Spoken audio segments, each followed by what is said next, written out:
පීපල පෙරේවිල භාවිත කරන්නේ වර්ණීය ප්‍රභේදය. අපි වර්ණීය ප්‍රභේදයේ අපි උදෙන් ඇවිල්ලා ඉවරලා අපි ඉස්සෙල්ලාම කරන්න ඕනේ පීපල පෙරේවිල භාවිත කරන වර්ණීය ප්‍රභේදයේ මල්.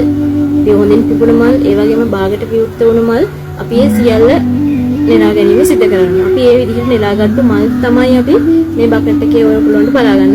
අපි සාරි වෙඩි කෑල්ලක් නැත්නම් අපි කුණී වෙඩි කෑල්ලක් අපි අරගෙන මේ පරාග ටික අපි වෙන් කර ගන්න ඕනේ. මොකද අපි පරාගන ක්‍රියාවලිය සඳහා භාවිත කරන්න ඕනේ ටික පරාග අවශ්‍ය කරන පරාග තමයි මේ එක තැනකට එකතු කර ගැනීමක් තමයි මේ විදිහට සිදු කරන්නේ. එතකොට අපි කරන්නේ මේ විදිහට තෙල් කඩ කෑල්ලක් භාවිත කරලා සාරි වෙඩි කෑල්ලක් මතට අපි මේ වෙන් කරගත්තු පරාග දාන ටික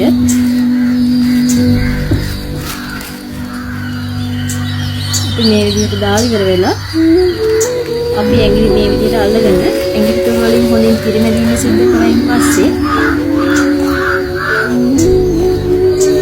මේ පරාග ටික අපි පෙරිලා පහළට වැටෙනවා. ඔයගොල්ලන් බලා ගන්න පුළුවන් කුංචි අතරමිසියුම් ඩස්ට් එකක් විදිහට තමයි මේක මේ අපිට කඩදාසිය මතට අන්තිමට එකතු වීම සිද්ධ වෙන්නේ.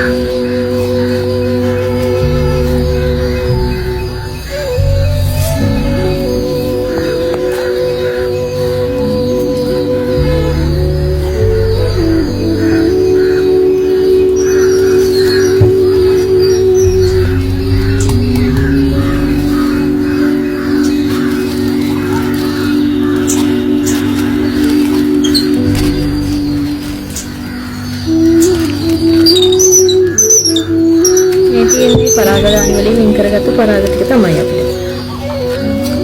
ඊට පස්සේ අපි මේ පරාග ටික අපි අරගෙන අපි ගෑනු පෙළපත එහෙම නැත්නම් ගල් කිරි ආගම ප්‍රභේදයේ මල් පෙති ඉවත් කරලා අපි පොඩි මුඩුවකට දාගෙන අපි පරාගණය සිදු කරන්න භාවිත කරන මේ කුංචි ඩස්ට් එක තමයි.